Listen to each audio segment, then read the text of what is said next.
Kula niki cerita ibadah sing ringan-ringan mawon. Tapi dadekno mlebu swarga. Terus kula badhe cerita siji mazhab Hasan Sadzili. Terus Hasan Sadzili niku thariqah sing dianut Gus Wafi. Kula nggih beberapa kali dapat ijazah saking Mbah Mun, saking bapak kula. Di antaranipun nggih pesen teng Gus Wafi, sebagian lewat kula ziarah teng Baruzak nggih. Baruzak Termas. Abdul Hasan Asyadili itu nate pas teng dalem ditamoni pemuda. Pemuda niku ngrutu. Di kampung kami banyak maksiat, di kampung kami banyak kesalahan. Niku sepundi?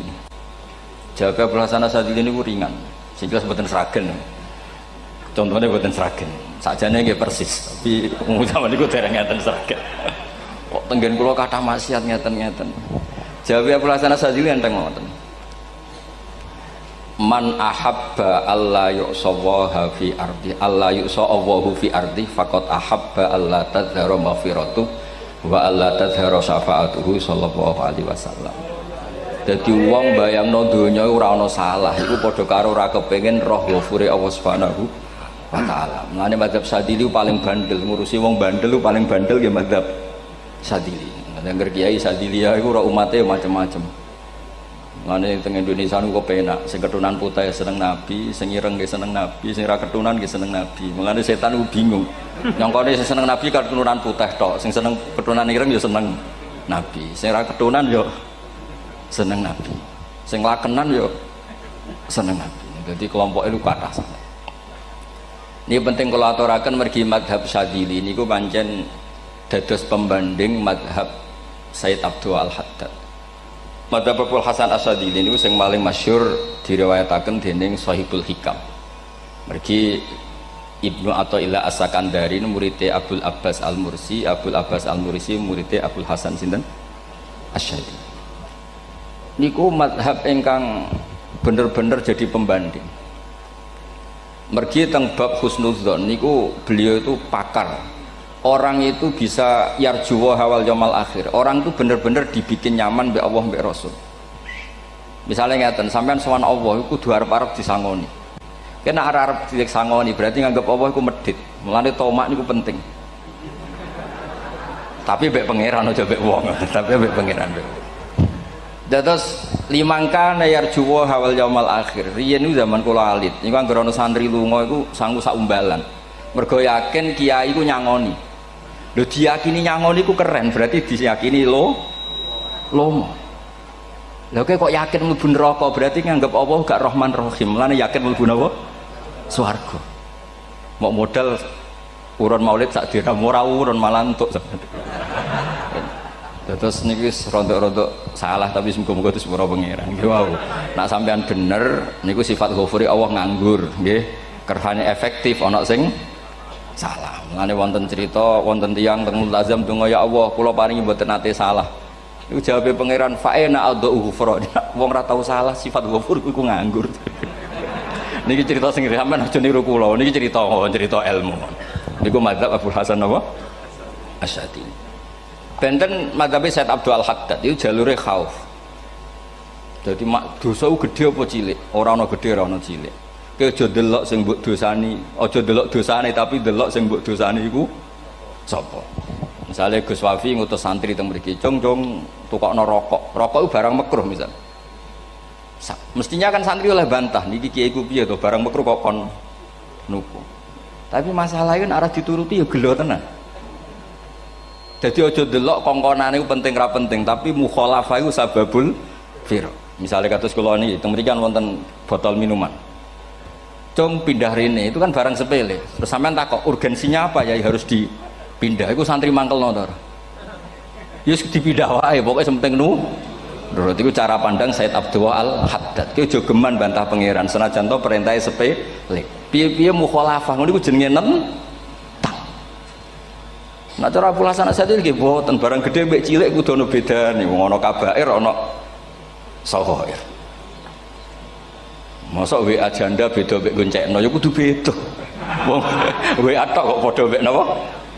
Goncekno ya kudu beda, kudu ana saghair, kudu ana napa? Kabair. Tapi cara Said Abdul Haddad mboten delok sing mbok maksiati ku sapa. Sehingga khazanah kita niki penuh dengan ilmu. Mulane itu wonten bab ijtihad.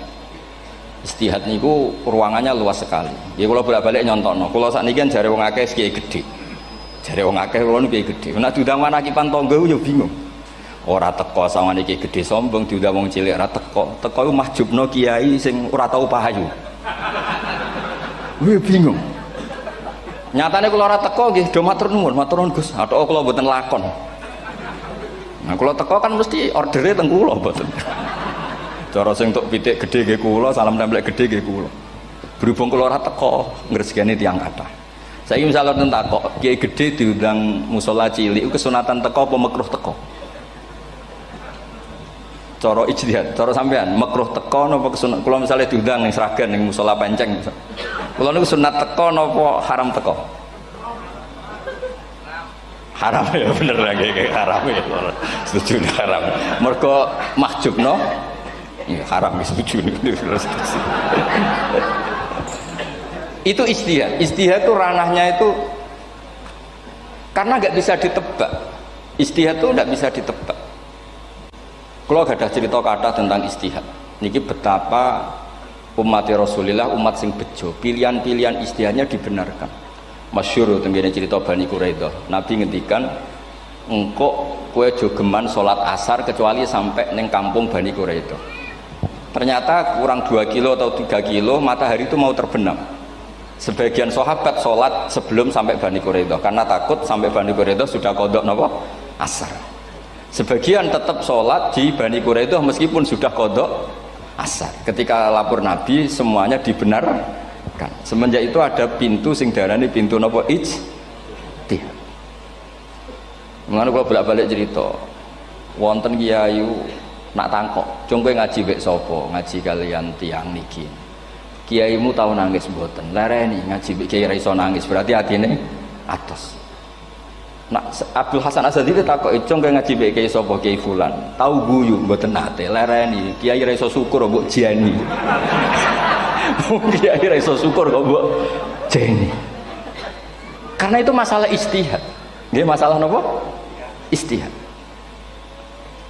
Ijtihad itu polanya enggak jelas. Wonten kiai ora gelem mulang wedok nggih kathah, alasane wedi fitnah. Wong pancen iman pas-pasan mawon nembe wong ayu ya bingung. Tapi nak diwalik, nak kiai ora gelem wong mulang wong wedok, terus sing mulang wong fasik, aliran sesat iku ya repot. Kowe ngrasa paling gak sesat. Ya sudah seperti itu masalah-masalah napa?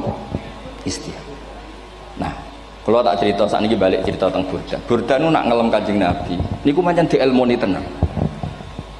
Kalau niku Burda berjanji tiba niku setengah hafal. Pancen riyen mbah kula buyut-buyut kula niku pesene ken hafal tiba, hafal berjanji, hafal Burda. Wis mboten ngengken ngapal loh, tapi karena sering baca akhirnya hafal.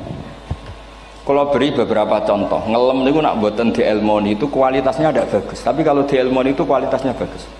Kalau beri contoh begini. Saya itu kalau pidato atau khutbah atau ngaji, apalah terserah istilah jenengan atau ceramah. Biasanya kalau seneng istilah ngaji, niku mesti ikuti sing gampang mawon. Wa ala alihi wa sahbi ajmain. Ajmain itu kalimatun fariqah bainana wa bainasyiah. Fa innana nukrimu jami'as sahabah. Ajmain itu kalimatun fariqah, kalimat pembeda. Kita ahli sunnah wal jamaah akramu jami'as sahabah. Ada kelompok sing akramu sahabian wa ahanu sahabian akhir. Sehingga ajmain itu harus kita baca. Itu karena itu kalimatun fariqah, kalimat pembeda. Kata-katanya hanya ajmain. Begitu juga berjanji. Berjanji itu nak ngelem Nabi niku wa ba'du fa'aqul wa Muhammad bin Abdullah bin Abdul Muttalib wasmuhu Syaibatul Hamdi Humidat Hisaluhu Saniyah. Karena ketika Rasulullah memaklumatkan jadi Nabi itu problemnya itu nasabnya siapa? Orang-orang yang di Palestina, di Israel, di Yordan, di Syam kalau dulu itu alamatnya Nabi itu harus turunan Ibrahim. Ibrahim sementara orang Syam menurut pengetahuan orang-orang Yahudi Syam.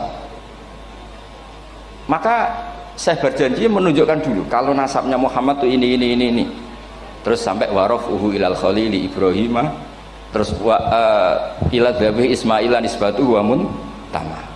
Terus setelah itu terus beliau ngendikan wa adnanu bila raibin inda dzabil ulumin sabiyah ila dzabih Ismail nisbatuhu wa muntama.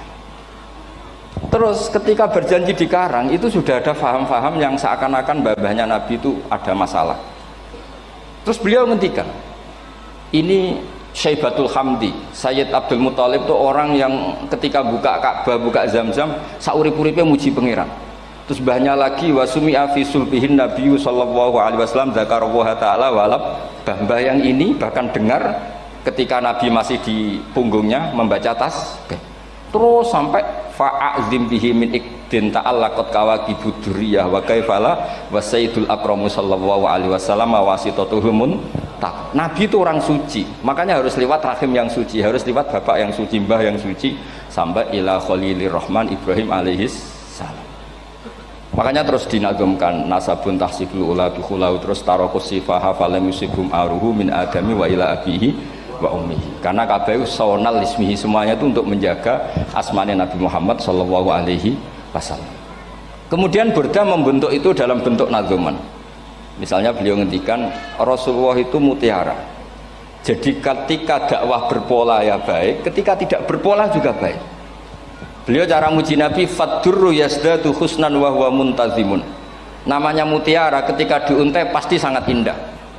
Tapi terus-terusannya itu wale sayang kusu qadran ghairu muntazimi. Tapi namanya mutiara, mbok berserakan pun tetap indah. Jadi unik. Berarti ketika beliau uji, Nabi dakwah tertib pernah.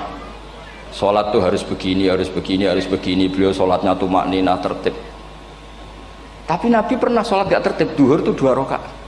Mana anak kiai rodok lalinan itu ya anak sana tuh. Duhur itu 2 rakaat. Tapi barokahnya Nabi duhur 2 rakaat diketahui cara sholat kalau salah itu gimana. Umpama Nabi sholatnya bener terus, itu akan kesulitan kita solusinya ketika ngalamin apa? Kesalahan. Makanya Nabi ngendikan ma kuntu ansa walakin unas sali as-sunnah. Itu mestinya ratau lali, tapi didesain lali biar bisa jadi sunnah. Wonten tiyang salate suwi maca surat Baqarah. Wonten tiyang badhe njupuk wedhuse lah cara Indonesia. Bareng kesuwen piyambake mufaraqah. Walhasil Mu'ad matur Nabi, ini munafik di tengah-tengah sholat kok mufaraqah. Si penggembala unta ini juga ngeklaim, ya Rasulullah imam kita tidak benar, sholatnya kesuwen. Pikirannya wong ora bela imame. Ternyata Nabi gak bela sing ngangon. Afattanun anta ya Mu'ad. Wong imame wong seragen surat Baqarah. Wis pokoke kulo wae. Jadi Islam itu segampang itu, semudah itu. Sehingga wonten tiyang niku isane maca kulhu, rakaat ula nggih kulhu, saniyah nggih kulhu, pokoke kulhu. Sampai sok makmume ku mangkel. Waduh, si imam iki gak keren, mosok main apa? Kulhu. Dilaporno, ya Rasulullah ini imam yang kau tugaskan di kampung kami niku amen maca kulhu, Mam. Ditimbali be Nabi, kenapa kamu baca kulhu terus? Li annaha sifatullah, karena itu sifatnya Allah. Maka saya senang mengulang-ulang sifatnya. Terus kata Nabi, saya barusan dikasih wahyu Allah bahwa Allah mencintai kamu karena kamu mencintai surat kulhu. Nah ini ijazah yang seragam ini gue maaf. Nanti mau tiba moco idza samsu kuwirat bulet nang tengah. Jajal ampun aku tak tes sak niki. Kiai paling pinter teng seragam kan moco idza samsu kuwirat di depan umum.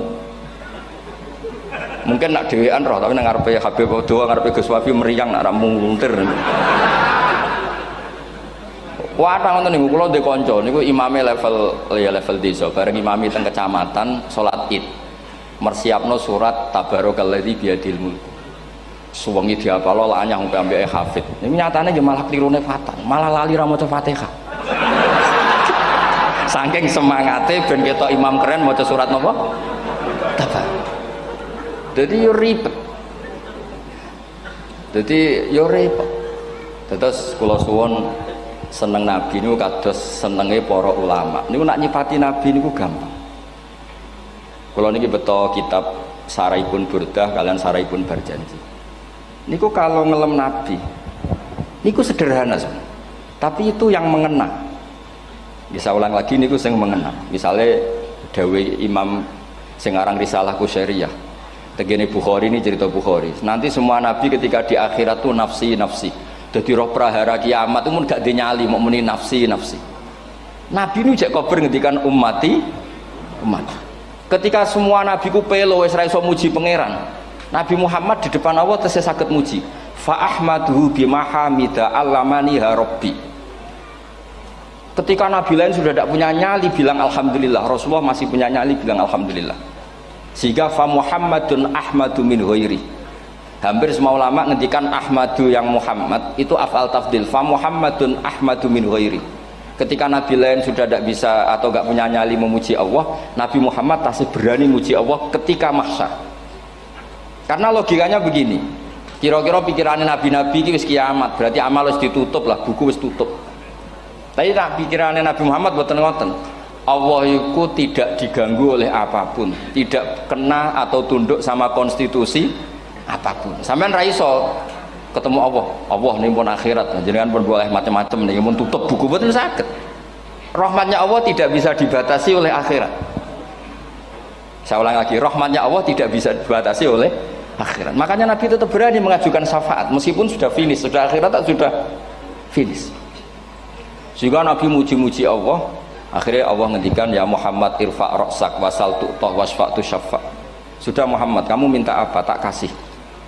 Akhirnya beliau minta hak napa? Syafaat, disebut maqamam mahmud.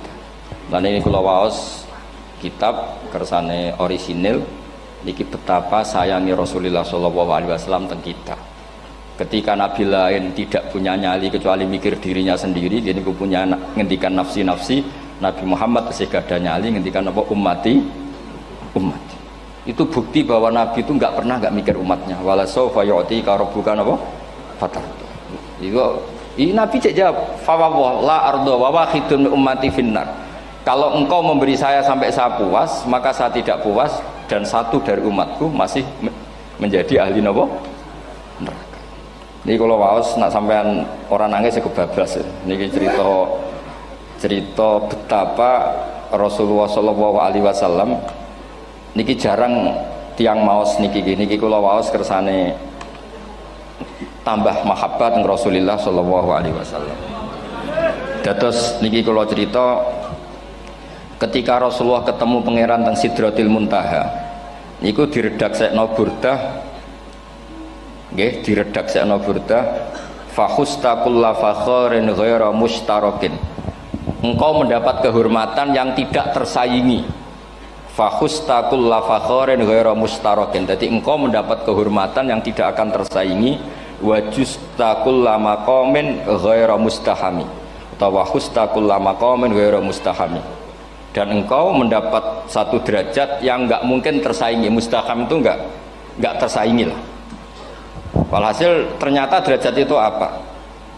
Gini ku ketika Rasulullah ketemu Allah Ta'ala teng Sidratil Muntaha niku Sayyidah Aisyah radhiyallahu anha tangklet, ya Rasulullah mal ladzi auha ilaika rabbuk idz qala fa auha ila abdihi ma auha. Qala ya Aisyah aturidina anta alami ma la ya'lamuhu Jibril wala Mikail wala nabiyyun mursalun wala malakun muqarrabun. Nggih Aisyah, bagaimana mungkin kamu tanya sesuatu yang bahkan Jibril itu tidak tahu, Mikael itu tidak tahu, dan semua malaikat yang dekat maupun Nabi yang jadi Rasul semuanya tidak tahu hubungan saya, kedekatan saya dengan Allah membicarakan apa. Niku sing dimaksud burdah kaima tafuza biwaslin ayya mustatarin wonten sing maca ayyi mustatarin anil uyuni wasirrin ayya muktatamin. Jadi Nabi ketika ketemu Allah di Sidratil Muntaha itu ada misteri yang hanya Nabi yang tahu. Nabi niki ibu-ibu harus bangga Sayyidah Aisyah jenenge bojo wanita tangklet. Ambek Nabi itu sing ngeles. Itu rahasia yang Jibril saja tidak tahu, Mikail saja tidak tahu, masa kamu tanya? Niki khase wong putri nih. Ya Aisyah, as'aluka bi Abi Bakrin ila ma a'lam tani. Gimana cara Jawa tak kadak nomor tuamu nak gak gelem cerita. Terus kunane kuno niku nggih wong wedok niku saged ngancam. Jadi kamane wis ngancam. Aku lapor bapakku, aku digo mulai sama nanti bojo kapan. Rada ribet njenengan ngadepi wong wedok niku lagi ribet. Terus faqala akhirnya Nabi cerita, tapi ya tentu tidak semuanya diceritakan. Inni lama kuntu qaba qausaini qultu Allahumma innaka adzabta al umam ba'duhum bil hijar wa ba'duhum bil masih. Oh ya, ini halaman 63 62 tentang kitab Hasyiatul Bajuri alal Burdah. Ya, kitab Hasyiatul Bajuri alal Burdah. Ya Allah, Engkau menyiksa umat-umat sebelum umat saya, sebagian bil hijar wa ba'dhum bil masih wa ba'dhum bil khosfi. Fama anta fa'ilun bi ummati, lalu yang akan kau lakukan untuk umatku itu apa? Reputasi jenengan sama orang-orang yang durhaka itu selalu menyiksa, ada yang pakai batu, yang dilikuifaksi, ada yang pakai ini. Mosok umatnya kekasih jenengan podo ngoten, jadi Nabi ku mun nego lah, nego supaya gak sama. Faqala unzilu alaihimur rahmah min ananis sama wa ubaddilu sayiatihim hasanat.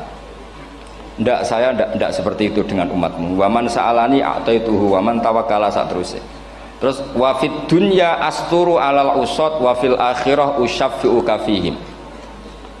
Orang-orang yang masih maksiat di dunia tak kasih hak tobat, dan nanti di akhirat tak kasih hak syafaat. Engkau tak kasih hak syafaat.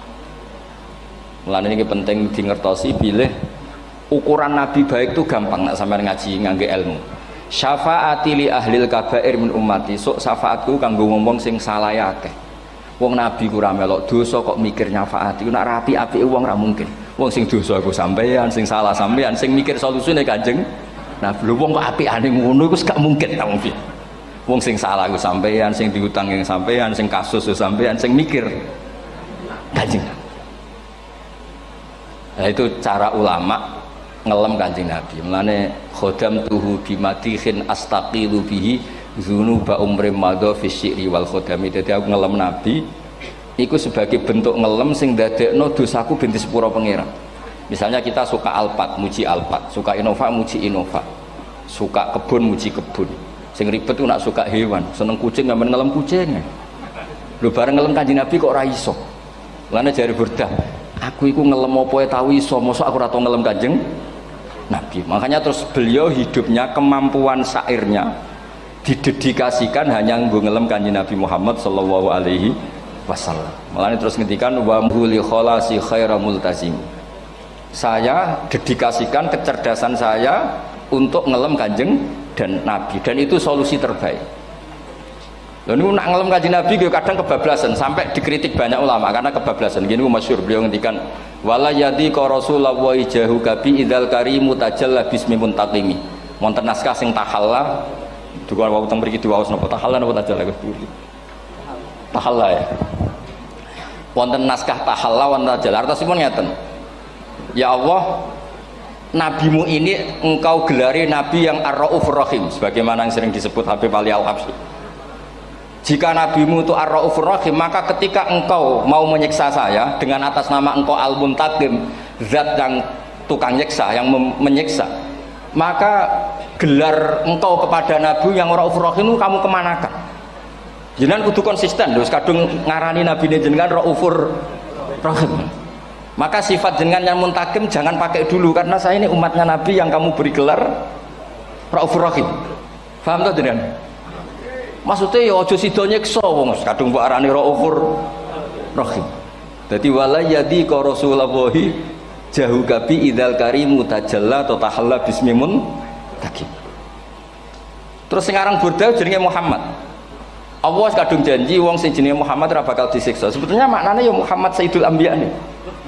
Tapi ketika ono panggilan Muhammad ke depan, Muhammad gak boleh disiksa. Jeneng kula nggih Muhammad. Dados Burdanu saking yakine ngendikan fa innali zimmatan minhu bi tasmiyati Muhammadan wa huwa afal khalqi biz zimman. Gusti jenengan kudu eling nami kula niku Muhammad. Wong sing jenenge Muhammad itu ora oleh disiksa. Padahal maksudnya ora oleh disiksa kan kanjeng Nabi Muhammad, tapi piyambake namine Muhammad. Terus ngendikan malih in ati dzamban fama ahdi bimun taqidi minan nabi wala habli bimun sorim. Gusti kula pun iman mbek jenengan. Iman itu nilainya tertinggi. Jenenge iman nilai tertinggi, maka iman nggak bisa dibatalkan hanya karena saya salah. Jadi pangeran kok diruwayu dipeksa kudu ngakoni nek dene umat Rasulullah sallallahu alaihi wasallam, dan in ati lamun nekane ingsun dzamban ing dosa fama ahdi bimuntaqidin, maka perjanjian saya dengan engkau tidak boleh dibatalkan. Itu termasuk hebatnya umat Rasulullah sallallahu alaihi wasallam, apapun salahnya niku tetap diakoni umat Rasulullah sallallahu alaihi wasallam. Mergo termasuk kelebihan Nabi itu gak ada hak napa syafaat. Nggih eling-eling termasuk kelebihan Nabi itu gak ada hak napa syafaat. Meskipun kita tetap khawatir jenenge dosa ke istighfar, Tapi aja dadi putus asa mergo napa in anti dzamban fama ahdi bimuntaqidhi minan nabiyyi wala habli bimun sharim. Terus niku cerita-cerita madhe ulama teng Rasulullah sallallahu alaihi wasallam. Mereka milih kata-kata sing wong apik eling terus. Nggih eling terus. Wau kados wau fadurru yasdadu husnan wa huwa muntazimu wa laisa yang kusu qadron ghairu mun.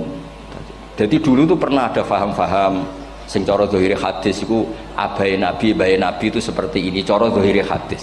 Tapi ahli sunnah wal jamaah terus di pendapat bapake nabi babe nabi iku min ahlil jannah. Mergo apa? Wa kaifala wa sayyidul akramu sallallahu alaihi wasallam wasitatul muntaqah. Nabi itu orang suci, pasti lewat rahim-rahim yang suci. Minal aslabi thahira ilal arhamiz zakiyatil fakhira. Itu logika yang dibangun. Sehingga terus mantep baru kayak wau mau sedibak mau berjanji kiyakan wong Islam an-nabi min abihi wa ila jaddi wa ila jaddi jaddi sampai Adam niku kabeh tarokus sifaha falam yusibhum aruhu min adami wa ila abihi wa ummi. Begitu juga masalah iman. Soal misalnya ada pertanyaan ilmiah, lalu Ibrahim gimana? Karena nanya Azar itu kafir. Zaman ada Nur Rasulullah Shallallahu Alaihi Wasallam, Azar belum kafir. Setelah intikal ke Ibrahim, baru Azar kafir. Atau ada yang menjawab istilah abun di situ itu majaz. Sebetulnya Azar bukan bapak kandung, tapi apa? Paman. Selalu ada jawaban ilmiah dari ulama-ulama ahli sunnah wal jamaah. Tapi kalau pesen teng jenengan, sementing niku mau tiba berjanji nopo burdan ada 1-2 bait yang jenengan tahu maknanya sehingga nanti kualitas mahabbah kita, kualitas kecintaan kita pada Rasulullah Shallallahu Alaihi Wasallam niku tambah. Misalnya ngeten, kula kan nekuni tafsir ya, ada ayat rubama yawaddul ladzina kafaru law kanu muslimin niku hampir semua mufassir konsensus sepakat jengben nak wong Islam mlebu neraka. Niku sampean kudu donga, nek mlebu neraka muga-muga jejer wong kafir sing kecangkeman. Niku dinyek. Ah jarene iman nekani mau oleh jutene neraka padha wae aku. Apa meneh misale sampean hafal Quran jejer wong sing ora hafal, jare kapit kok ora mlebu napa? Neraka. Kudu ana sing ngenyek. Mergo Allah nu tersinggung sakwise ana wong sing napa? Ngenyek. Akhirnya Allah tersinggung. Niku sing diceritakno tiba. Wa izzati wa jalali la ja'altu man akhlasa li bisyahadati kaman kadzdzababi adkhiluhumul jannata bi rahmati. Ora iso wong dekne tauhid apapun salahe wong dekne ndek tauhid ora ngarah dadi ahli neraka selawase kaya wong kafir. La ja'altu ora bakal gawe sapa ingsun man akhlasa li bisyahadah orang yang tauhidnya benar kaman kadzdzababi sebagaimana orang yang tidak bertauhid sama saya adkhiluhumul jannata bi rahmati. Padahal Allah dilapuri malaikat, malaikatnya kira diprovokatif. Malaikatnya lapure wajadnahum asrafu ala anfusihim wa wajadna amalahum minadz-dzunubi ka amsalil jibal. Jare pangeran wis timbang seputi Gusti, wanane salah tok. Reputasine salah tok. Ghairu annahum yasyaduna alla ilaha illallah wa anna muhammadar. Niku jawabe pangeran wa izzati wa jalali la ja'altu man akhlasoli kaman kadzdzababi adkhiluhumul jannata bi rahmati. Nah, lafat-lafat seperti ini kita akan punya harapan ketika ndelok umat sing carane iman tesih blepotan, carane salat cek blepotan, carane zakat cek blepotan. Kita selalu punya harapan barokahnya iman, barokahnya mahabbah ning Rasulullah sallallahu alaihi wasallam, mereka tambah hari tambah baik. Jangan beragama yang tidak punya harapan, karena agama ini bagi yang punya harapan. Dimangka yarjuwa wal yaumal akhir, bukan yang tidak punya harapan. Wong Kanjeng Nabi sekaruan Nabi orang terbaik dilarani wong Taif, disiksa wong Mekah. Niku malaikat usul kula siksane ya Rasulullah karena mereka menghina kekasih Allah. Mereka ada iman. Nabi masih punya harapan. Mungkin mereka ada iman. Tapi asawah ayyukhrija bal arju ayyukhrijawah min aslabihim may ya'budu wa la yusyriku bihi syai'an. Bapak orang iman, aku cek di harapan anak putune iman. Dan sedekah Rasulullah sallallahu alaihi wasallam. Saniki kata bapak era poso, anaknya melok TPQ, bareng poso juk gendong, akhirnya bapak izin melok poso. Bapaknya maca Quran ra tau, bapaknya nekani wisuda anaknya hafid. Mana bapaknya ora kena dibentuk, ya arep-arep napa? Anaknya. Nah anaknya ora kena dibentuk ya arep-arep putune nganti Imam Mahdi turun ngoten mawon. Pokoke agama niki limangka nayarjuwa wal yaumal akhir. Terus kula suwun sak napa Madzhab Abdul Hasan Asyadzali. Nggih pancen madzhab niku kathah, tapi kula suwun agama teng zaman akhir dawuh Mbah Mun kudu kathah rojae. Nggih mergi walladzina amanu asyaddu hubbal lillah. Dawuh Imam Ghazali ar-roja yuqaddam alal khauf. Mergo roja dadekno mahabbah. Orang yang punya harapan itu lebih mudah mahabbah. Dan hubungan kita dengan Allah itu hubungan mahabbah. Ini ku walladzina amanu asyaddu hubbal lillah. Saman roh anake nawakal kok hubungane putus asa mesti maksudno. Tapi nek hubungane iso wae saiki nakal so ben gak. Iso wae saiki goblok so ben gak. Senajan to so ben ra terbukti lah, penting hidup itu ada harapan. Guys, penting hidup itu napa? Ada harapan. Kata ulama ngendikan afdhalul ibadah intizarul farad. Apa-apa ibadah selalu punya napa? Harapan. Terus Indonesia yang seperti ini kita berharap akan lebih baik, akan lebih baik. Wong cilik kula niku sing jilbaban mau keluarga ketok. Saniki kathah tiyang napa? Jilbaban. Cilik kula tiyang salat kuwi masjid nggih mboten serame sekarang. Sampeyan ra iso grutu, tapi salat tok tapi atine ngene-ngene. Wah ya ribet nak ngoten sampeyan nyoal ideal nggih ribet. Pira-pira gelem napa? Pira-pira purun napa? Salat purun teng masjid. Sampeyan ndak usah memaksa ideal, wong kita ndak pernah napa? Ideal. Terus kula suwun cerita-cerita teng tiba teng berjanji bahwa Nabi sahibus syafa'ah. Nabi nu tiyang sing peduline napa ummati. Jadi ketika Nabi lain mboten gadah nyali ngadepi hisab, ngene iku do muni nafsi, Nabi tesih gadah nyali mikir umate ngendikan mati. Carane apa? Muji pangeran bimahamida allamani ha rabbi. Lane dawuh iki teng ulama-ulama dawuh fa Muhammadun ahmadu min ghairi. Makanya summiya Muhammadan mergo li annahu satu wasammihi idza wada'atihi Muhammadan li annahu satu madun apa ubah wa summiya Ahmad li annahu ahmadu min ghairi.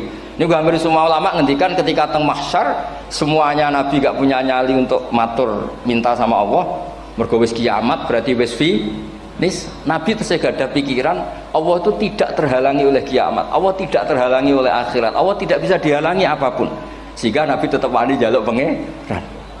Berarti mujine Nabi ku lebih tok karena tahu Allah itu tidak terbatasi. Nah karena Allah tidak terbatasi, podo-podo Allah wapian, wis tak jaluk kanggo umatku sing mati alat tauhid.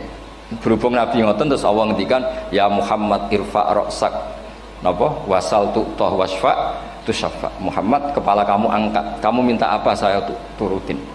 Terus Nabi minta hak napa syafaat. Seseorang bertobat. Dulu umatnya Nabi Musa ada yang menyembah anak sapi, ijel itu, harus tobat. Itu tobatnya ekstrim betul. Kalau tobat sekarang kan cukup istighfar sama istighosah. Kalau dulu enggak, liyak tulal bari umingkum al mujrima, yang terbebas dari dosa menyembah anak sapi, membunuh yang terlibat atau pernah menyembah anak sapi. Makanya ayatnya apa? Fatubu ila bari'ikum faqtulu anfusakum.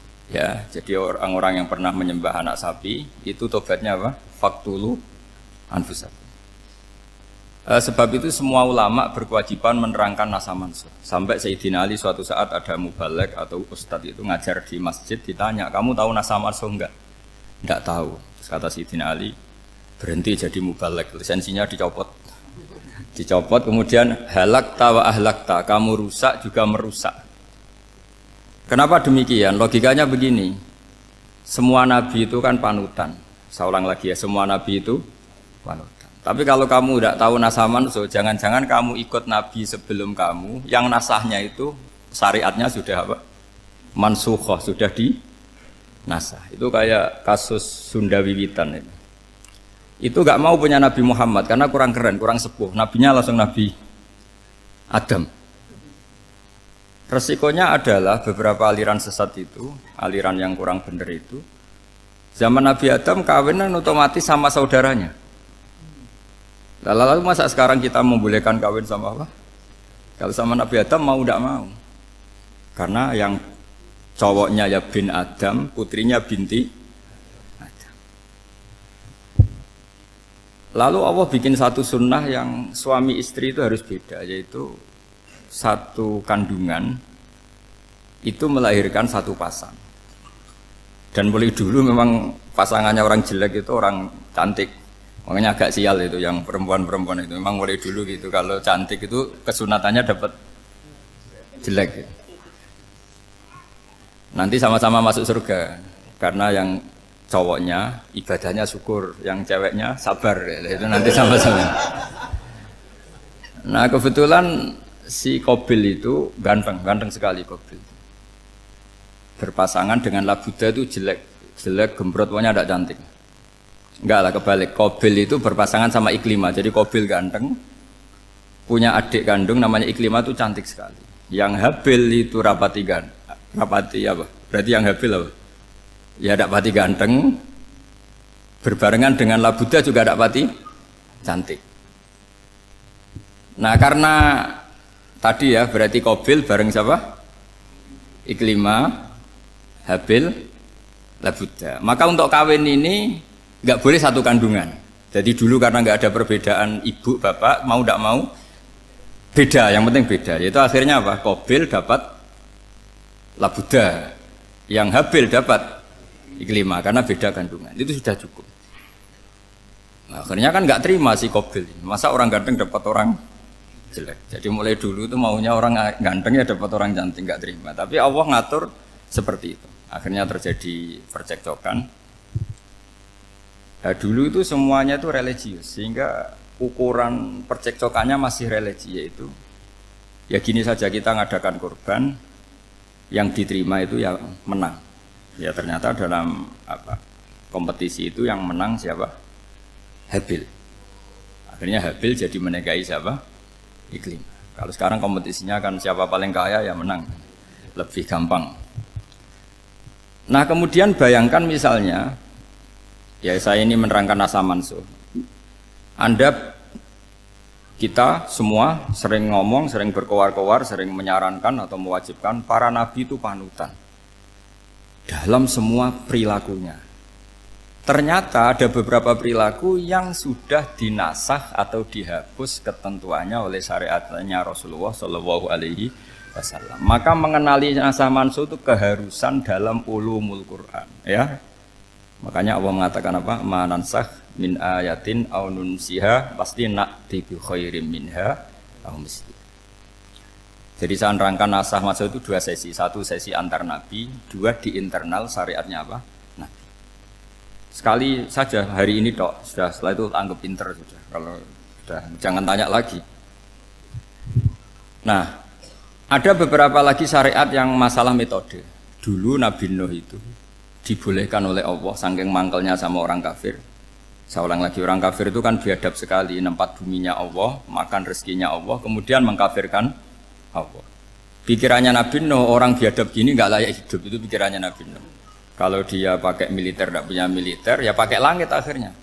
Pakai kekuatan langit, beliau berdoa, Rabbi la tadzar alal ardi minal kafirina dayyar. Innaka intadzarhum yudillu ibadaka wa la yalidu illa fajirong kafar. Ya Allah, mereka ini orang-orang kafir, padahal pakai bumi engkau, pakai rezeki engkau, matikan semua saja.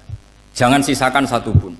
Karena kalau masih sisa, nanti anak turunnya ya gitu. Gennya gendo ya pasti melahirkan gendo.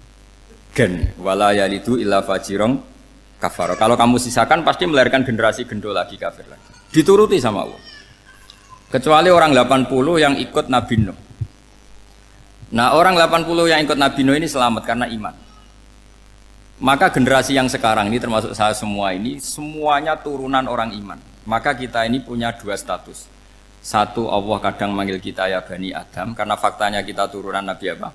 Adam. Panggilan kedua adalah Zurriyataman hamalna ma'nu. Orang-orang sekarang itu pasti turunan orang yang ikut perahunya Nabi Nuh. Jadi nasab kita ini sudah steril. Sudah tidak ada nasab lewat kafir, karena yang kafir sudah habis. Semua orang sekarang itu turunan Nabi Nuh, yaitu disebut apa? Zurriyataman hamalna ma'nu. Yaitu sekitar orang 80. Nah, oleh Allah Subhanahu wa taala syariat seperti ini pernah dituruti, yaitu akhirnya mereka mati semua kecuali orang 80 yang mukmin. Tapi uniknya Allah apa? Era Rasulullah Shallallahu Alaihi Wasallam, Nabi kita Nabi Muhammad itu diutus rahmatan lil alamin. Ketika Nabi didustakan, diusir, disakiti, malaikat gunung, beberapa malaikat sing ahli adab spesial eksekutor lah kira-kira gitu. Muhammad, kamu bilang saja ke saya, kalau kamu ingin orang-orang Mekah Bujal CS, saya hancurkan. Tapi apa kata Nabi? Saya berharap kalau mereka belum iman, anak cucunya iman. Karena bagaimanapun sperma ya atau calon bayi atau calon keturunan itu kan ada fi aslabir rijal atau fi zuhurir rijal. Jadi kalau dalam ilmu agama itu gen manusia itu disimpan di zuhurir rijal di punggung lelaki. Nanti dipindah ke arhamin nisa. Logikanya gini, ini dengerin ya. Logikanya gini, misalnya Abu Jahal itu di situ ada orang namanya Ikrimah, itu anaknya Abu Jahal, itu orang mukmin. Akhirnya ya jadi orang alim. Abu Lahab itu di rahimnya di punggungnya ada perempuan namanya Darroh, akhirnya juga orang mukminah. Saya berikan contoh. Khalid bin Walid itu anaknya Walid. Walid itu musuh besarnya Rasulullah, tapi di punggungnya ada orang bernama Khalid. Ini dengerin. Nah di punggung ini kira-kira Allah sudah tahu apa belum? Jawabannya sudah tahu. Artinya kalau ini mati atau kamu bunuh, kamu sebenarnya nggak bunuh orang kafir saja, bunuh calon orang mukmin yang sekarang masih bersemayam di punggungnya orang-orang kafir. Jadi bisa saja orang yang sedang kafir itu ada sekian calon generasi yang suatu saat mukmin. Itu syariat yang diajarkan ke Rasulullah SAW. Karena kasafnya Nabi, kasaf itu satu kondisi di mana seorang Nabi itu dipertontonkan sesuatu yang nggak kelihatan. Itu dalam bahasa Arab kasaf atau mukasyafa.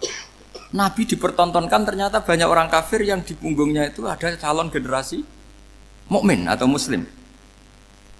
Akhirnya Nabi nggak berani. Jangan bunuh. Mungkin bapaknya ada iman tapi anaknya iman. Betul, Abu Jahal punya anak Ikrimah, Abu Lahab punya anak Darroh. Walid punya anak siapa? Walid. Itu mirip seperti kita. Bapak era sholat, anak ETPK sholat. Akhirnya bapak katut sholat. Banyak nggak di Indonesia? Bapaknya tidak bisa baca Quran, anaknya hafid. Nah, itu kalau bapaknya kamu habis, tidak ada yang meselin. Makanya biarkan hidup saja.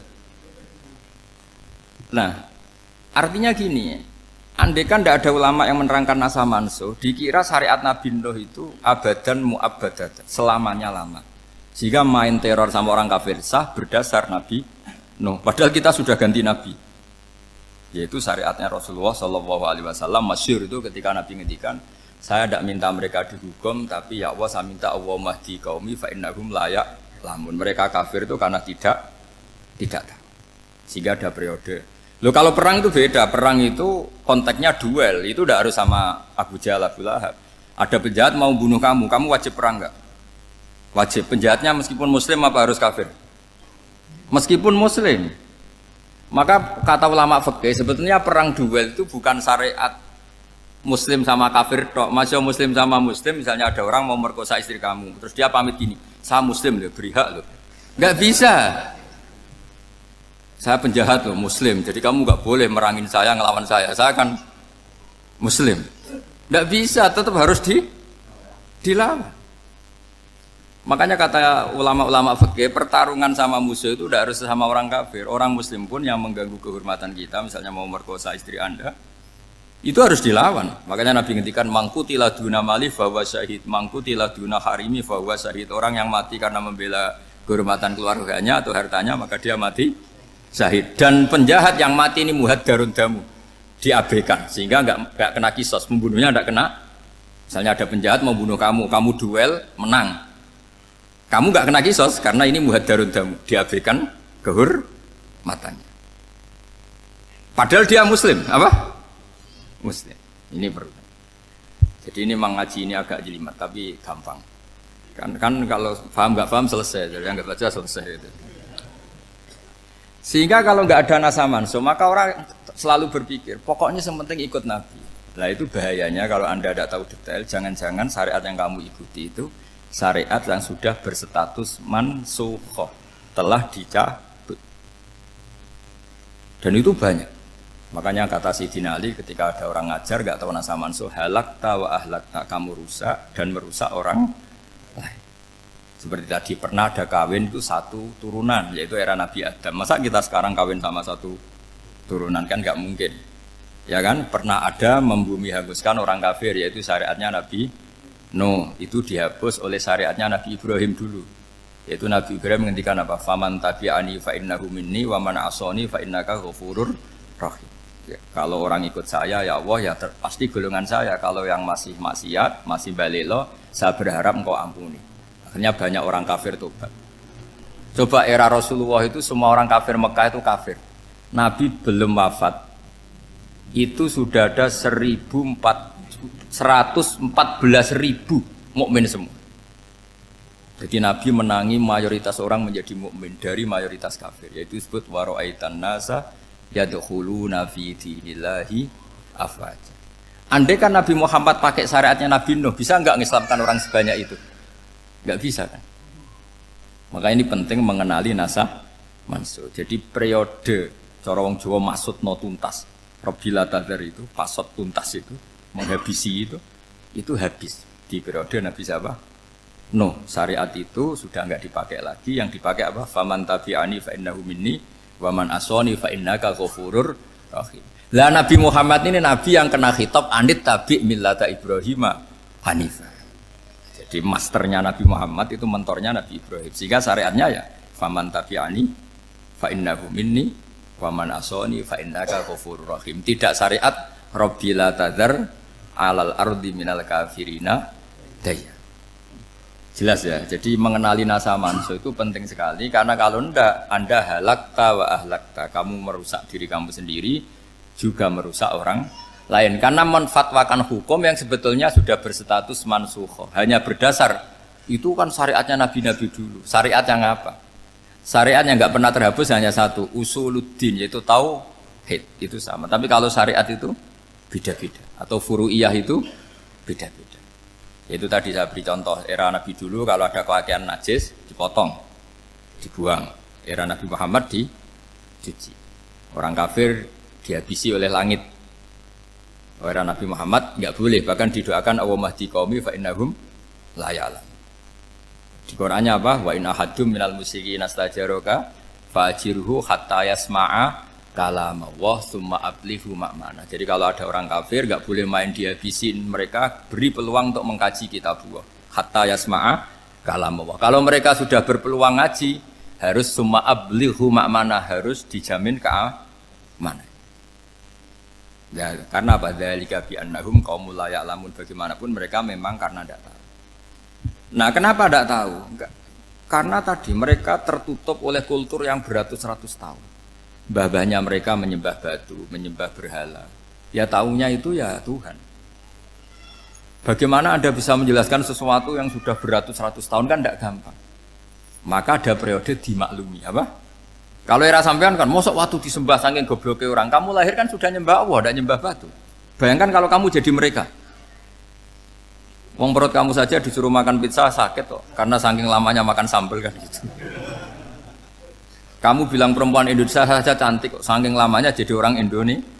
Padahal orang Indonesia tanyakan orang Eropa, cantiknya di mana? Kamu lahir di Afrika, bilang orang Afrika itu cantik, tanyakan orang Eropa, cantiknya di mana? Hitam gitu kok.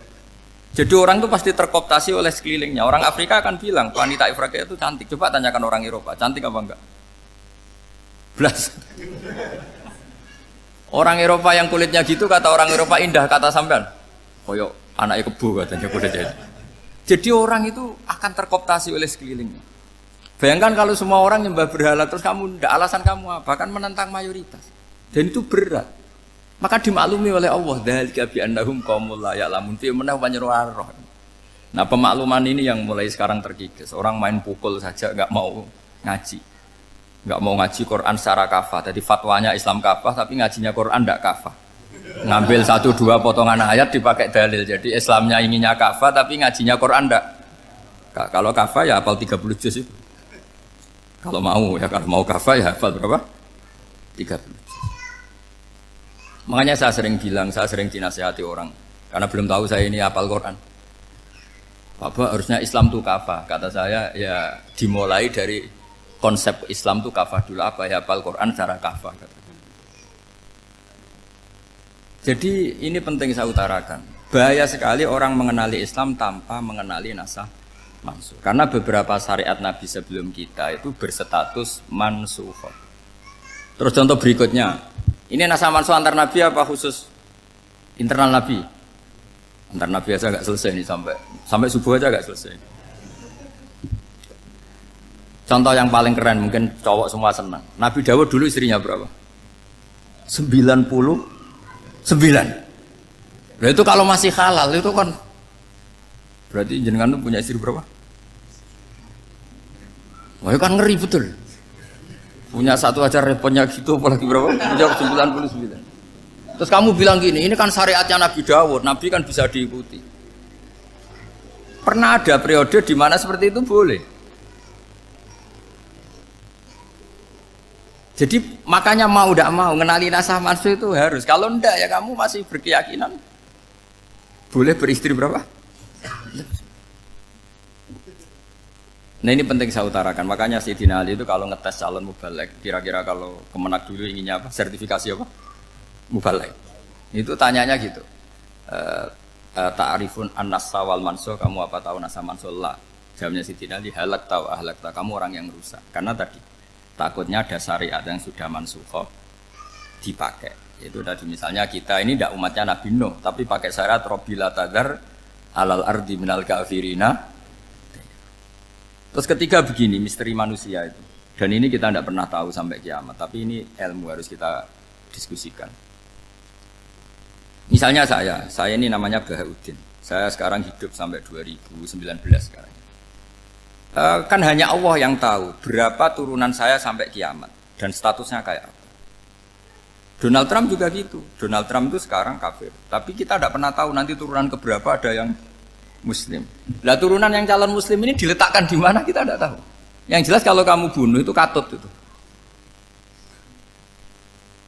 Artinya gini, logika membiarkan orang kafir itu ya ada logikanya. Gitu. Logika membunuh karena mereka mau membunuh kita ya ada logika fikihnya, karena kalau kita ada membunuh dibunuh. Makanya semuanya hukum ini terus bergantung al-hukmu yaduru ma'ilatihi wujudan wadan.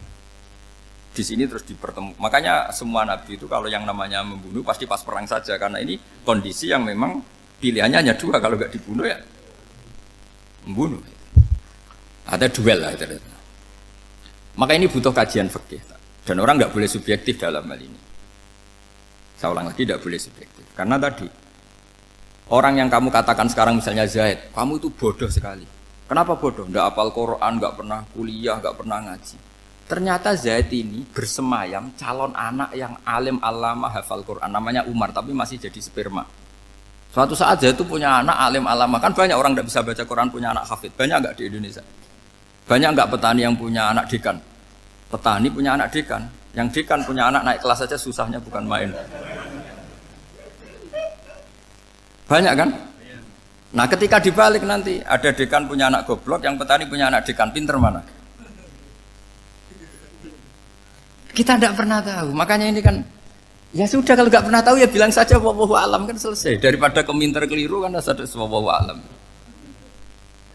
Makanya cerita favorit guru saya, Kiai Haji Maimun Zubair itu punya apa namanya Kiai Zubair. Itu cerita favoritnya itu ada santri namanya Soleh. Soleh itu alim alam. Orang Madura itu cara berpikir kan kalau kiai saja alim seperti itu, apalagi bapaknya. Pas bapaknya main ke pondok, santrinya ada ribuan. Bapaknya main ke pondok itu, sholat itu ya nggak bener, nggak sesuai sunnah Rasul lah kira-kira gitu. Sudah sholat itu nggak bener, apa nggak bener. Masih ditakwil sama santri Madura karena orang Madura itu kultus. Mungkin khilaf itu satu khusus, pokoknya perlakuan khusus. Suatu saat saking bodohnya orang itu, kenceng tuh pinggir musola. Wah ini nggak bisa ditakwil lagi, akhirnya nggak bisa ditakwil tuh nggak. Wah ini sudah nggak bener ini, nggak bener. Singkat cerita santri tadi nggak kuat matur ke kiainya, Pak Yai, jenengan sealim itu kok bapaknya segoblok itu. Kenapa? Ya, dia kenceng pinggir musola. Oh bapak saya tuh pinter sekali. Kok bisa? Karena beliau yang memutuskan saya mondok sampai saya jadi alim alama seperti ini. Yang bodoh itu mbah saya. Yang bodoh itu mbah saya kan. Artinya gini, sekarang misalnya Anda dekan atau Anda rektor atau Anda profesor atau Anda kiai top mubalek kondang. Anda mubalek kondang terus punya anak gobloknya bukan main, atau apalagi anaknya ketangkep KPK. Yang satu anaknya orang bodoh jadi dekan. Kalau kompetisi ini pinter mana coba? Ada ahli metodologi tapi anaknya itu terlibat narkoba. Yang ini petani utun, anaknya dekan. Kira-kira kalau dikompetisikan pinter mana? Anaknya pinter petani tadi. Gitu. Yang ketika petani kamu vonis bodoh gitu. Tapi siapa tahu kalau ini menyimpan calon. Paham ya? Kita tidak pernah tahu. Makanya Quran selalu ngajari dalam ilmu sosial itu wa in adri la'allahu fitnatul lakum wa mata'un ila. Dalam ilmu sosial itu kita harus jawab tidak tahu. Karena mobil. Makanya saya tadi pagi ngaji di direktorat saya bilang, saya pernah diprotes orang, Gus kamu udah jelas 01 apa 02. Ya saya jawab gitu. Manusia itu makhluk yang paling nggak jelas. Gitu. Sekarang soleh suatu saat bisa saja nggak soleh. Yang sedang nggak soleh suatu saat soleh. Sesuatu yang mungkin rubah kok kamu fanatik itu gimana? Nalarnya itu gimana? Coba kita tahu dulu Wahsy itu pembunuh Hamzah, akhirnya mati mukmin ya enggak? Padahal orang yang sangat dibenci Rasulullah karena membunuh Sayyid siapa? Hamzah. Sa'labah yang tukang itikaf di masjid akhirnya su'ul khatimah. Kita tidak pernah. Lah kalau nggak pernah tahu ya tidak usah terlalu fanatik biasa saja. Kayak jenengan seneng saya itu ya saya tidak tahu sampai kapan ya tidak tahu. Saya seneng sampean sampai kapan ya tidak tahu. Kayak suami istri itu. Pas nikah harmonis bulan madu sampai kapan bertanya. Yang jelas paling awet itu pasangan jelek itu pasti nggak awet. Makanya jadi guyonan tuh. Pasangan tuh jangan baik-baik gak awet. Kalau jelek itu awet. Ternyata maksudnya cantik sama ganteng. Itu suatu saat pasti jadi jelek. Yang jelek sama jelek pasti jelek terus. Makanya jadi guyonan. Kalau pasangan jelek itu awet katanya. Tapi kalau pasangan baik, ternyata baik wajahnya itu pasti gak awet. Suatu saat pasti jelek, tapi yang jelek awet karena mulai dulu ya jelek sampai gitu. Awet jeleknya maksudnya bukan. Ya jelas ya. Jadi saya mohon sekali ini ilmu. Sampai ndak urusan ini bukan urusan cocok ndak cocok, tapi ilmu. Ilmu harus kita dengar bahwa syariatnya para nabi itu yang sifatnya furu'iyah, tidak usuliyah, tidak tauhid itu potensi rubah. Sehingga mengkaji nasah mansuh itu satu keharusan seorang ulama. Makanya setiap ada syariat nabi hal hadis syariah mu'abbadah amla, mansukhoh amla. Karena potensi itu tinggi. Kita tahu dulu semua nabi sholat menghadap apa? Baitul Maqdis. Era Rasulullah dipindah ke Ka'bah. Tapi kalau kamu katakan total Baitul Maqdis ya tidak juga. Nabi Ibrahim mulai dulu madhabnya ke Ka'bah. Tapi kalau Nabi Musa ke Baitul Maqdis. Terus kamu bilang ini 01, 02 ya memang syariat jadi sesuatu yang furu'iyah. Nah, kenapa ini furu'iyah? Jawabannya sederhana. Ketika seseorang menghadap Ka'bah itu menghadap batu apa menghadap Allah? Allah. Ketika menghadap Baitul Maqdis hakikatnya menghadap Allah apa menghadap Baitul Maqdis? Allah. Maka menghadap Ka'bah itu sebenarnya masalah furu'iyah. Yang masalah usuliyah adalah inni wajjahtu wajhiya lilladzi fataras samawati wal ardh. Yang permanen adalah menghadap Allah Subhanahu wa taala. Cuma secara prosedur syariatnya secara zahir menghadap Ka'bah. Maka potensi rubah karena ternyata itu furu'iyah. Untuk kiblatnya itu furu'iyah. Yang permanen adalah menghadap ke Allah Subhanahu wa taala. Ini penting ya. Jadi terus sekarang masih antar nabi apa di internal nabi? Ini sudah mau selesai waktunya, sudah habis ini. Internal. Ini sudah selesai ini sudah pas ini. Mohon maaf ya. Wah. Jam sudah sampai mana tadi? Diteruskan apa enggak? Sudah ya, sudah kayaknya sudah. Biar kelihatan cerdas terus. Sekali pertemuan sudah pinter gitu. Berapa? Setengah jam sudah pinter. Yang internal nabi apa antar nabi? Internal ya, sudah sekarang ke internal. Kalau internal lebih banyak lagi contohnya. Yang masyhur tentu masalah Baitul Maqdis. Dulu Rasulullah pernah sholat menghadap Baitul Maqdis 16 bulan. Berapa? 16 bulan, kila 17. Pokoknya khilafnya hanya 16 dan 17. Kalau ada bilang 10 bulan berarti gak pernah ngaji khilafnya. Karena khilafnya itu hanya 17 sama 16. Akhirnya sama Allah diminta disuruh menghadap ke Ka'bah. Saya ulang lagi, itu tetap masalah antar nabi sebetulnya. Begini. Makom itu kalau dalam bahasa Arab bukan kuburan. Kalau di Indonesia kan makomnya Sunan Bonang itu kan kuburan. Kalau makom dalam bahasa Arab itu sesuatu yang pernah dipakai singgah itu namanya apa? Makom. Lalu Rasulullah itu pertama di Medina itu madhab Baitul Maqdis itu 16 bulan. Orang Yahudi senangnya bukan main. Sampai mereka bilang gini, Muhammad tuh gaya-gaya nantok punya agama baru, tapi kiblatnya ikut kita. Baguslah anak itu katanya, masih tahu diri katanya. Bagus katanya itu masih tahu diri.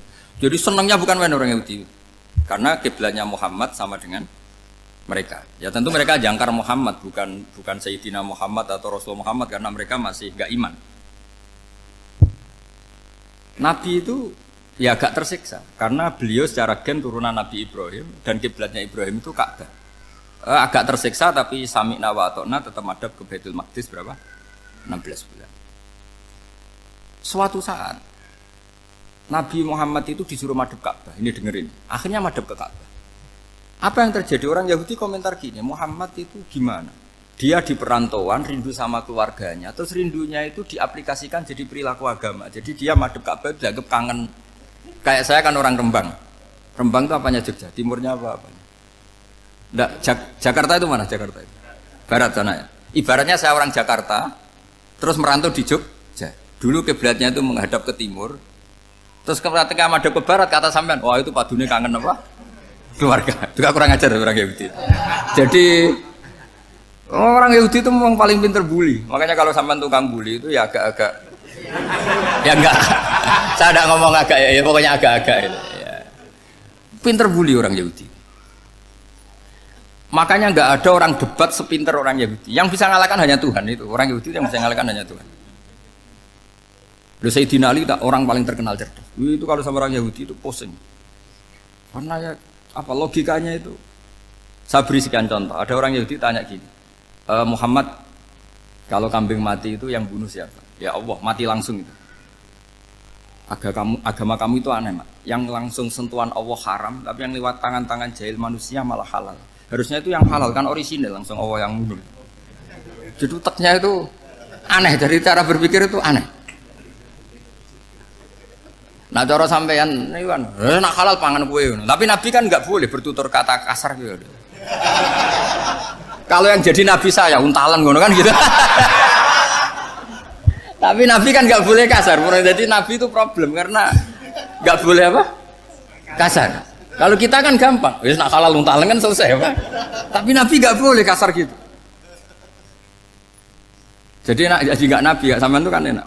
Mau keliru ya pantas, mau apa saja pantas. Karena kan nggak panutan. Kalau Nabi nggak bisa. Meluruskan kebenaran itu harus tetap sesuai akhlak. Ya jadi agak kerepotan. Makanya punya Umar alhamdulillah ada yang nggak perlu aturan gitu. Jadi enak. Jadi ya itu memang aturannya harus itu. Coba Nabi itu perang tapi nggak boleh bunuh. Kayak apa susahnya? Beliau jadi sasaran tembak tapi nggak boleh bunuh. Kalau sahabat kan enak, duel, relax, santai, bisa tarung. Kalau Nabi nggak boleh. Makanya Nabi meskipun ikut perang terus nggak ada sejarah orang yang dibunuh. Ya, hanya satu peristiwa itu pun dibaca orang kafir, ditangkis Nabi, pedangnya kembali ke dia mati. Tapi nggak ada yang Nabi. Karena Nabi kalau pembunuh nanti itu terus kayak pendekar kan, yang susah juga punya Nabi kok. Habis perang misalnya Nabi tanya, Muhammad habis serang berapa? 1000. Ya repot juga punya Nabi mantan apa? Pembunuh, meskipun yang dibunuh orang kafir, tapi kan kayak apa ya? Fitrah manusia itu akan menolak kepemimpinan orang yang gitulah pokoknya nggak bisa diterangkan itu. Makanya Nabi itu nggak pernah bunuh, meskipun kayak apa musuhnya, tapi nggak pernah bunuh. Untungnya di sekeliling orang-orang yang tadi. Jangan bilang tuh suka bunuh ya, pokoknya perang gitu ya. Perang dengan bunuh itu beda loh. Kalau perang itu fair apa? Fair. Sampai mana tadi? Nabi Ibrahim ya. Makom tadi saya ulang lagi. Nabi Muhammad menghadap ke Baitul Maqdis itu hanya Allah nuruti. Ini loh Nabi betul. Tahu betul bahwa di antara syariat adalah Baitul Maqdis. Karena semua Nabi pernah berkiblat Baitul Maqdis. Tapi Nabi ketika menghadap ke Ka'bah, Nabi juga dibilangin sama Allah. Ini loh syariat yang benar, karena Ka'bah juga kiblat sing a'taku, lebih tua ketimbang Baitul Maqdis. Maka disebut Ka'bah Atiqah. Ilal Baitil Atiq. Kalau Quran bahasakan Ka'bah apa? Wal yatawafu bil Baitil Atiq. Atiq itu tua sekali. Ya sudah. Ketika berstatus tua itu orang Yahudi seneng, mergo roh kelirune Muhammad. Mereka nantang, Muhammad ayo debat terbuka. Nabi rawuh. Bagaimana Anda bilang Ka'bah itu kiblat tertua? Wong Ka'bah itu pertama yang menghadap sana itu ya kamu. Semua Nabi menghadapnya ke Baitul Maqdis. Terus Nabi Muhammad mulai berargumentasi ilmiah tadi. Enggak, Ka'bah itu kiblatnya Ibrahim. Jadi Ibrahim dulu itu yang mulai dulu kiblatnya itu di Ka'bah. Terus orang itu tanya, buktinya apa? Terus dijawab, fihi ayatum bayinatum maqam Ibrahim. Ternyata di situ ada jejak kakinya Nabi Ibrahim, yaitu batu yang diinjak beliau ketika bangun Ka'bah. Itu argumentasi ilmiah. Lah barang orang Yahudi kehilangan ilmu, itu gobloknya orang Yahudi. Makanya yang bisa mengalahkan Yahudi hanya Allah Subhanahu wa taala. Wong Ibrahim saja golongan kita, pengikut kita. Ibrahim itu pengikut Yahudi. Wah, itu Nabi mulai senyum-senyum, mulai tertawa-tawa. Wah, itu goblok, orang terdidik. Karena itu ibaratnya kayak kamu bilang Soekarno itu pengagum Puan Maharani. Kira-kira seperti itu. Soekarno itu pengikut Puan. Karena Yahuda itu Yahuda bin Yakub bin Ishak bin Ibrahim. Saya ulang lagi ya, nasabnya Yahudi ya Pak. Yahuda bin Yakub bin Ishak bin Ibrahim. Jadi Ibrahim itu mbah keempat dari Yahuda. Tapi karena mereka kalah debat, Ibrahim itu pengikut Yahudi, itu sama dengan bilang apa? Soekarno itu pengikut Puan Maharani. Itu kan jadi aneh. Atau Gus Dur pengikut Mbak Yeni, atau Basim Masari pengikut Mbak Yeni, itu kan aneh. Wah, akhirnya sama Allah diingatkan. Makanya ada ayat ha antum haula hajatum fi malakum bi ilm falimatu hajuna fi ma laysa lakum bi ilm. Perjanjian debat ini semuanya harus ilmiah. Tapi kenapa perdebatan Anda malah ndak ilmiah? Karena orang Yahudi iftadohu, malu semua. Wah, semuanya Muhammad itu satu-satunya kekalahan orang Yahudi.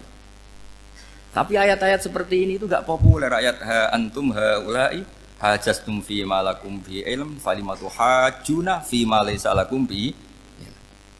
Jadi Islam betapa hebatnya Islam. Kalau debat harus ilmiah. Dan Kanjeng Nabi menantang, ini perjanjian kita debat ini ilmiah. Kenapa sekarang jadi tidak ilmiah? Yaitu kamu mengatakan Ibrahim itu pengikut Yahudi, padahal Ibrahim dengan Yahudi itu dulu Ibrahim. Kan ya mat kalah mat, tapi tetap ra Islam. Tapi nah, makanya terus Ka'bah dibuktikan ketuaannya lewat apa? Fihi ayatum bayinatum maqamu Ibrahim. Itu bukan makom kuburan. Karena makamnya Nabi Ibrahim tetap Hebron, tembuhne Palestina. Kira-kira itu Palestina. Jare Israel yo ning Israel, mbah menang di. Jare ning Israel yo ning Israel, jare Palestina ning. Saya pernah ziarah ke sana di Hebron. Di makamnya Nabi siapa? Ibrahim. Jadi jelas ya. Jadi nasa mansuh itu ketentuan yang dikehendaki Allah Subhanahu wa taala untuk menguji loyalitas manusia, menanggalkan semua akalnya. Makanya saya mohon sekali siapapun yang ngaji saya dimanapun, sekali-kali manusia itu harus menanggalkan akalnya. Sekali Anda pakai akal, maka Anda akan ingkar dengan nasa mansuh. Nasa mansuh itu hukum yang direvisi, yang dibatalkan. Makanya orang Yahudi lagi-lagi pinternya orang Yahudi. Merovokasi orang-orang yang Islamnya belum kuat, diprovokasi gini. Ungzuru ila Muhammadin tahayyara fi din yukhillu yauman wa yuharrimu ukhra. Lihat itu Muhammad, dia kebingungan cara beragama. Kadang bilang A, besok bilang B. Jadi nasa mansuh dianggap satu bentuk kebingungan. Gak kurang ajar tapi. Wah, akhirnya sebagian orang yang murtad. Makanya nasa mansuh itu satu peristiwa yang menjadikan banyak orang murtad. Karena diprovokasi orang Yahudi bahwa itu bentuk kebingungan Muhammad. Akhirnya terus saya qulu sufaha minan nasi ma wallahum al-qiblati mulati kanu aliyah. Nah, kelirunya orang Yahudi adalah ternyata nasah mansuh yang dipilih Rasulullah itu semuanya ada di Taurat dan Injil. Termasuk di Taurat dan Injil disifati dan Nabi yusolli ilal qiblatin, bahwa Nabi ini akan bersolat dengan dua kiblat. Makanya tetap ditantang. Qul fa'tu bit-taurati fatluha in kuntum shadiqin. Kalau kamu tidak percaya bahwa saya ini orisinil, ayo bareng-bareng mengkaji Taurat. Tapi mereka tidak siap mengkaji Taurat. Karena Taurat semuanya mendukung Rasulullah Muhammad SAW. Fatluha in kuntum shadiqin. Makanya ini penting sekali ngaji. Jadi perdebatan itu macam-macam. Dan itu pinternya orang Yahudi. Ungzuru ila Muhammadin tahayyara fi dini yukhillu yauman wa yuharrimu ukhra.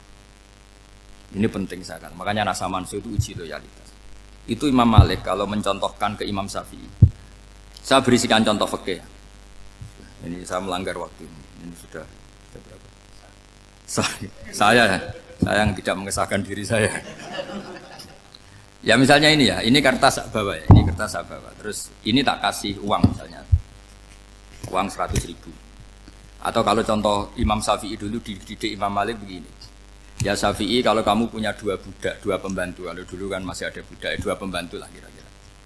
Seneng mana, yang cerdas sama yang goblok? Seneng yang cerdas. Kalau yang nurut sama yang bantahan, seneng yang nurut. Lah yang nurut itu yang goblok. Makanya tinggal dibalik saja. Kamu tak beda ya. Seneng mana punya istri yang cerdas apa yang goblok? Coba jawab. Atau ibu-ibu mbak-mbak ini, seneng mana punya suami yang cerdas atau yang goblok?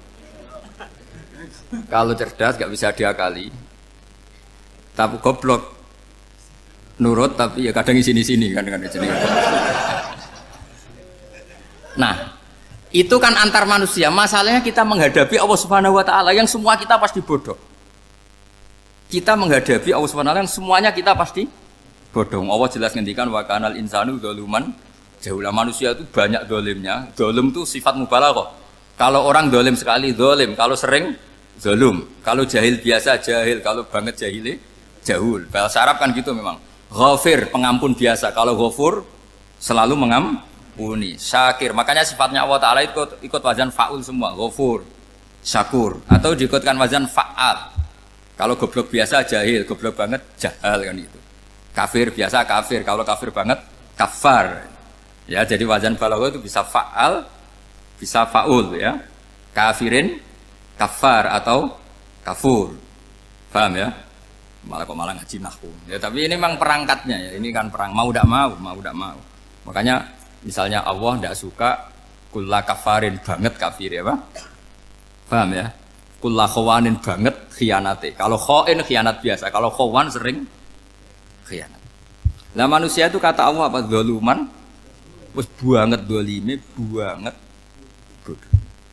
Itu kalau yang ngarang hikam mencontohkan tuh gini, manusia itu pas bener saja salah, apalagi pas salah. Jadi manusia itu kata imam yang ngarang hikam itu man itu kanat mahasinhu masawiyah fakih fala takunu masawihi masawiyah. Ketika baik saja buruk, apalagi ketika buruk. Coba kalau ada orang dermawan sama teman-temannya, tanyakan istrinya.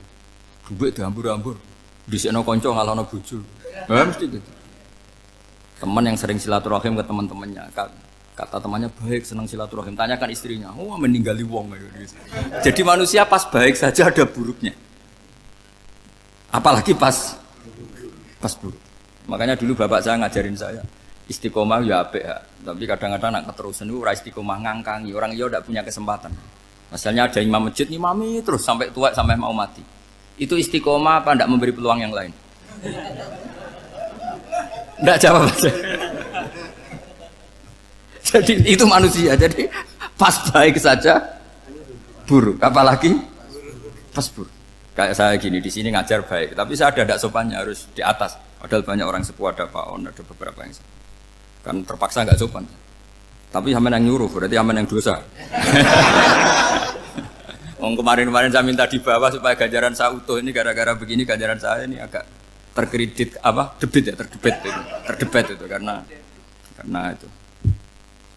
Saya teruskan. Jadi manusia itu punya sisi itu karena manusia itu dzalum dan apa jahul. Wa kanal insanu dzaluman. Problemnya ini ngadepi Allah yang selalu pinter, yang kita selalu bodoh. Misalnya gini, kamu ditanya Allah. Ini contohnya Imam Malik. Ikla hadi sokhroh fa inna tahtaha dhahaban. Coba bongkahan batu itu kamu angkat, di bawahnya ada emas.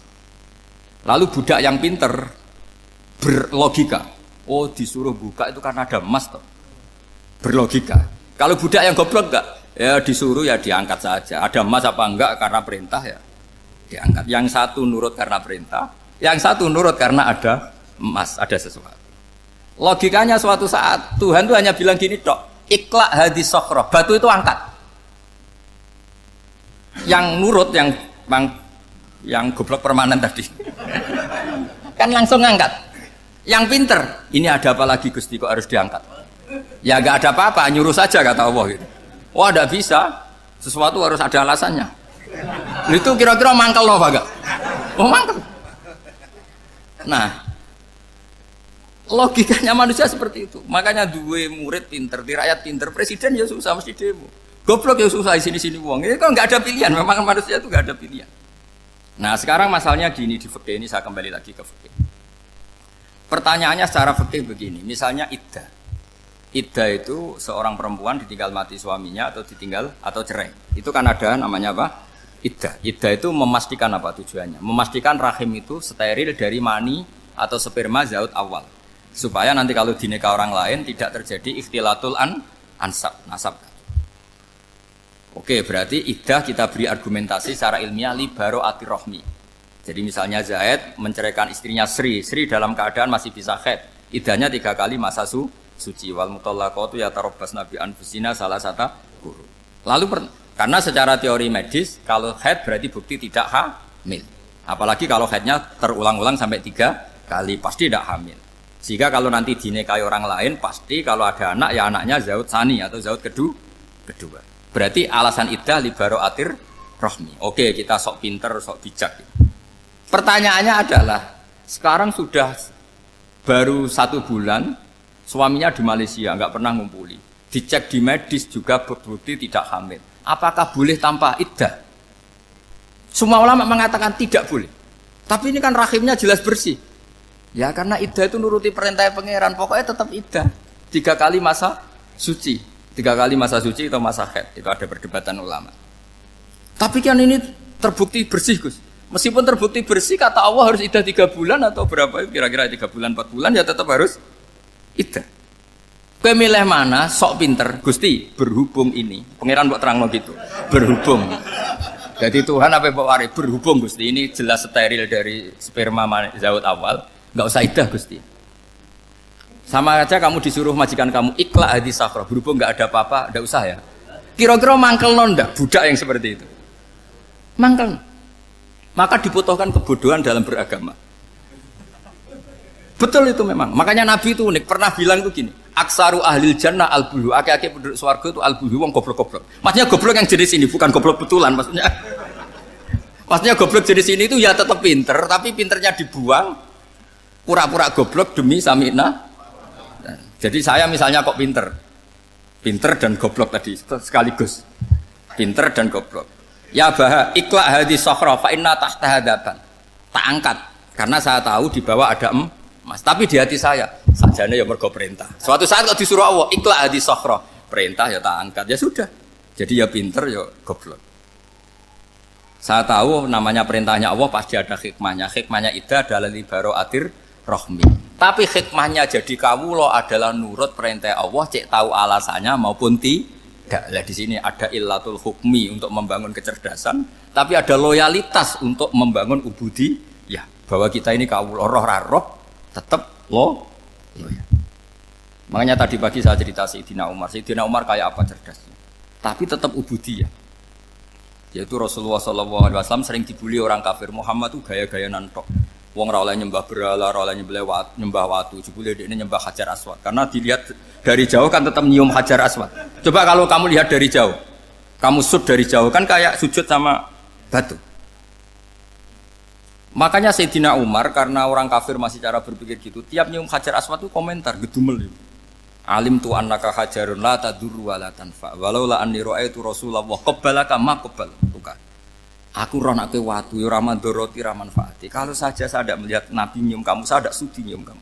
Jadi tidak berdoa, doa mustajab itu tidak berutuh. Karena apa? Umar tahu ini masalah secara tauhid. Kalau saya doa di depan Hajar Aswad nanti dikira syirik karena berdoa di depan batu. Tapi kalau saya tidak nyium, nyulayani sunnah Rasul, yaitu nyium Hajar, wis tengah-tengah nyium sambil gerutu, itu sudah kompromi. Ya nyium tapi gerutu. Kayak apa? Makanya ya cerdas tapi ya goblok tadi ya cerdas. Itu uniknya Rasulullah. Jadi muji orang pintar ya sudah langit. Tapi Nabi pernah dalam satu hadis mengatakan aksaru ahlil jannah al-bulbu. Aki-aki penduduk swarga itu orang bodoh. Artinya orang bodoh itu bukan bodoh betulan. Dia meninggalkan akalnya demi loyalitas ubudi. Nah, untuk menutup sesi ini terakhir betul tak tutup setelah ini selesai. Untuk menutup itu bukti begini, perang Badar itu perang yang nggak mungkin dimenangkan umat Islam karena orang kafir itu 1000 dengan pasukan full dengan peralatan perang full. Rasulullah itu tahun kedua Hijriah itu pasukannya hanya 313. Itu pun pedang itu untuk orang 5 itu hanya ada pedang 1. Jadi kalau mau dibaca orang sih kamu milih pedangnya aku. Itu kan nggak kebayang perang dalam keadaan seperti itu. Jadi mesti kalah, orang kok mungkin kalah mesti. Tapi Nabi tetap bilang, saya ini disuruh Allah perang, ya harus berangkat. Yaitu perang Badar. Kata para sahabat, ya Rasulullah ini nggak masuk akal, sudah nggak usah perang, ini nggak masuk akal, mau setor nyawa. Sudah gitu dadaan, nggak ada persiapan. Lucunya apa? Sahabat itu ketika Nabi tetap berangkat. La akhrujanna walau waqti. Nabi menginginkan saya tetap berangkat meskipun sendi. Setelah Nabi berangkat sekian meter, tuh sahabat ikut semua. Kata Nabi, lah kamu kok ikut? Ya ikut saja. Kata kamu mesti kalah. Ya anggap saja setor nyawa. Demi loyalitas pada jenengan. Itu makanya nggak ada periode sebaik periode sahabat. Tapi yang gerutunya jalan. Karena gerutu ini bawaan ilmiah. Makanya kita loyal sama presiden. Tapi yang nggak cocok ya gerutunya jalan. Tapi bawaan mencintai Indonesia tetap jaga stabilitas. Itu bawaan cinta Indonesia, bukan cinta pejabatnya kadang. Gerutunya jalan. Tapi bawaan loyal sama Indonesia tetap mengaku. Bawaan loyal sama Rasulullah tetap ikut perang. Bawaan akal karena nggak masuk akal ya gerutu.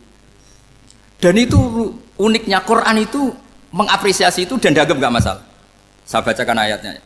Kama akhrajaka rabbuka min baitika bil haqq wa inna fariqam minal mu'minina lakarihun yujadilunaka fil haqqi ba'dama tabayyana ka'annama yusaquna ilal mauti wa hum yanzurun. Peristiwa Badar ada peristiwa kamu itu keluar untuk perang.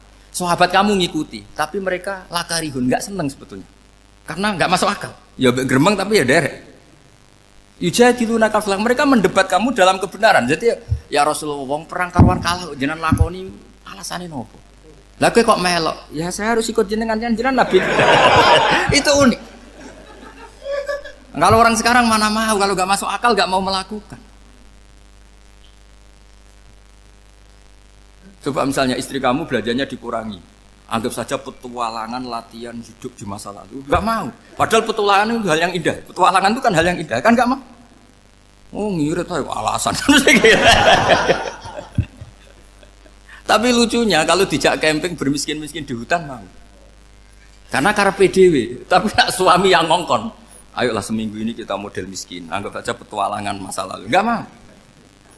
Karena pinter, apa? Coba kalau bodoh. Ya ngono ya apa-apa Mas.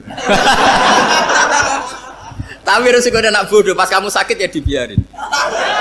Karena dia melihat sakit kan biasa, namanya manusia. Jadi makanya ini pilihannya susah, hidup itu malah susah makanya ini. Jadi uniknya Quran gitu, Quran itu membolehkan psikologi manusia. Makanya Allah ngendikan kutiba alaikumul qital wa huwa kurhul lakum. Ya saya tahu kamu tidak suka perang. Allah yang ngakui bahwa kurhul enggak apa-apa. Tapi ketidaksenangan kita harus dilawan demi mengikuti Allah dan misalnya perempuan Allah juga gitu, wa ashiruhunna bil ma'ruf. Gauli istri kamu muamalah secara baik. Kata Allah fa in karihtumuhunna fasa antakrahu syai'a wa ja'alallahu fi khairan katsira. Mungkin ada watak yang kamu tidak suka, tapi di situ ada kebaikan. Allah ngaku yang namanya suami mesti ada watak yang enggak suka dari istrinya. Juga sebaliknya lebih banyak lagi yang suami istri kamu tidak suka watak kamu. Juga enggak suka hidung kamu, wajah kamu banyak lah yang enggak disuka. Tapi demi kestabilan negara suami istri ini, mereka loyal, justru itu bagus. Maka jagalah ilmu, juga jagalah loyalitas. Itu yang perlu saya utarakan. Jadi makanya agama ini dibangun dua. Satu kecerdasan hikmah, yaitu ya al-hukmu ya duru ma'ilati wujudan wa adaman. Tapi juga ada ubudiyah, bahwa agama ini milik Allah. Maka sami'na wa ata'na. Karena begini logikanya, saya ulang lagi masalah batu. Iqla hadis sokhro fa inna tahta hadaban. Terus saya angkat. Pembantu saya ngangkat. Dia saya gaji atas nama apa? Nurut kan? Atas nama menemukan emas apa atas nama nurut? Nurut, karena emas itu juga penemuan saya, milik saya. Ngangkat batu yang nggak ada emasnya juga atas nama nurut. Jadi rapot yang saya berikan ke pembantu saya itu tentang nurut dan tidak nurut. Saya kan tidak peduli dengan cerdas dan tidak cerdas. Itu kan tidak sesuatu yang menguntungkan saya. Nah Allah juga gitu. Kecerdasan kamu, pinter kamu itu tidak menguntungkan Allah Subhanahu wa Ta'ala. Karena Allah itu tidak butuh pinter kamu, cerdas kamu. Allah hanya butuh mental ubudiyah kamu. Makanya Allah mensifati nabinya hanya subhanalladzi asra bi abdihi, karena status tertinggi manusia adalah sifat kehambaan. Makanya ya Tuhan nafsul mutmainnah irji'i ila rabbiki radhiyatam mardiyah fadkhuli fi ibadi. Berstatuslah sebagai hamba baru wadkhuli jannah. Nah kalau kamu berstatus hamba ya harus baik, gak usah kakek bantah. Coba kalau kamu rasional, ya Allah kenapa bikin surga nanti-nanti? Engkau kan bikin sekarang, ngapain repot-repot nanti? Jadi kacau semua agama. Makanya yang perlu didahulukan adalah status apa ya Tuhan nafsul mutmainnah irji'i ila rabbiki radiyatan mardiyah fadkhuli fi ibadi. Masuklah berstatus sebagai hamba saya. Khasnya hamba tadi ya cerdas karena semua yang diperintahkan Allah pasti ada hikmahnya. Tapi kecerdasan ini kadang kita tinggalkan demi loyalitas ubudiyah. Terus ngoten mawon kula ngapunten ingkang kathah mugi-mugi niki barokah. Wassalamualaikum warahmatullahi wabarakatuh.